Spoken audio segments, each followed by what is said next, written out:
আজকে বাসায় আয়োজন ছিল হাঁসের মাংস এবং তার সাথে হলো চালের রুটি। চলেন আপনাদের সাথে ভিডিওটা শেয়ার করি। আর এই মজাদার রান্নাটা কে করলো আপনাদের আদিবা আপু না দেখলে কিন্তু পুরাই মিস করবেন। অনেক বেশি হাঁসের মাংস খেতে ইচ্ছে করেছিল, তাই আপুকে বলেছিলাম আপু হাঁস নিয়ে আইসো। তো আপু তিনটা কিন্তু হাঁস নিয়ে আসছে। হাঁস জবাই করার জন্য কোনোই লোক পাচ্ছিলাম না, তাই দুই বোনে আল্লাহু আকবার করে দিলাম। ঠিক আছে, এরপর আম্মু বেছে কুচে নিয়ে নিয়েছিল। আর আজকে হাঁসের মাংসটা আমি রান্না করব বাটা মশলা দিয়ে। হাঁসের মাংস কিন্তু বাটা মশলা দিয়ে রান্না করলে অনেক বেশি মজা হয়। তো এখানে কিন্তু আমি সব ধরনের মশলা নিয়ে নিয়েছিলাম।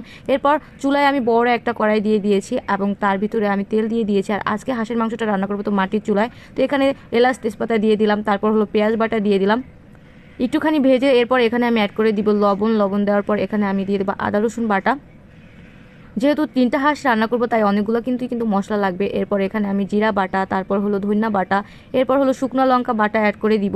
শুকনো লঙ্কা বাটা অ্যাড করলে কিন্তু অনেক সুন্দর একটা কালার আসে এবং মাংসটা খেতে অনেক বেশি ভালো লাগে। আর কিছু আস্তা রসুন ছিলও কিন্তু এখানে আমি অ্যাড করে দিয়েছি। যখন মাংসটা এরকম মশলাটা এরকম কষানো হয়ে যাবে তখন এখানে হলুদের গুঁড়ো অ্যাড করে দিব এবং কিছুটা মরিচের গুঁড়োও অ্যাড করে দিব। এরপর সামান্য একটু পানি দিয়ে দিব। মশলাটাকে কিন্তু অনেকক্ষণ যাবত আমি সুন্দর করে কষিয়ে নিয়েছি। মশলাটা যতক্ষণ কষাবেন মাংস খেতে ততই বেশি মজা হবে। এরপর এখানে আমি হাঁসের মাংস পরিষ্কার করে রেখে এবং ধুয়ে রেখেছিলাম সেগুলো কিন্তু অ্যাড করে দিয়েছিলাম। এখন এটাকে আমি কিন্তু প্রায় 1 থেকে 1.5 ঘন্টা শুধু কষাবো মাংসটা।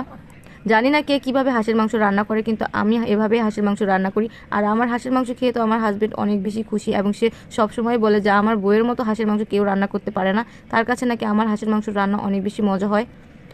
তো এরপর এই যে কিন্তু আমি সুন্দর করে কিন্তু মাংসগুলো কষিয়ে নিয়েছি। তারপর এখানে আমি কিছু আস্তা রসুন অ্যাড করে দিব। এভাবে আস্তা রসুন অ্যাড করে দিলে তা খেতে যে কি দারুণ লাগে কি বলবো, অনেক বেশি স্পাইসি হয়। এরপর বড় একটা বোল দিয়ে আমি কিন্তু ঢেকে দিয়েছি। আর এই কষানোর ভিতরে কিন্তু আমি মাংসটাকে সেদ্ধ করে নিয়েছি। যেহেতু আজকে আমরা চালের রুটি দিয়ে পিঠাটা খাবো তাই একটু ঝোলের প্রয়োজন, তাই এখানে আমি কিছুটা পানি অ্যাড করে দিলাম। আর হাঁসের মাংস কে কে পছন্দ করেন অবশ্যই কিন্তু কমেন্ট করে জানাবেন। আর এত কষ্ট করে এই রান্নাটা কি করতেছে তাকে কি একটুখানি দেখবেন না। এখানে আমি তারপর ভাজা জিরার ফাঁকি এবং হলো গরম মশলার ফাঁকি অ্যাড করে দিয়েছিলাম। রান্না কিন্তু মানুষের একটা আর্ট, দেখেন সবাই কিন্তু রান্না করতে পারে না এবং সবার হাতের রান্না কিন্তু ভালো লাগে না। রান্না খেয়ে হাতের রান্না খেয়ে খাওয়া প্রশংসা পাওয়াটা কিন্তু এটাও কিন্তু একটা কপালের একটা ভাগ্যের বিষয়।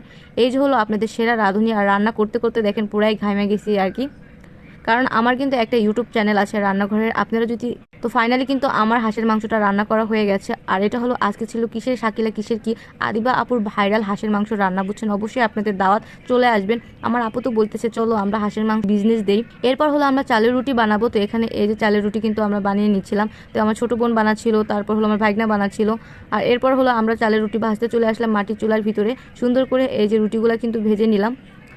আর এগুলো বানাতে বানাতে পুরাই আমাদের রাত হয়ে গেছে। তো ফাইনালি এখন আমরা খাবো আলহামদুলিল্লাহ। ভিডিওটা আজকে এই পর্যন্ত। আল্লাহ হাফেজ, সবাই ভালো থাকবেন। পরবর্তীতে অবশ্যই দেখা হবে আপনাদের সাথে।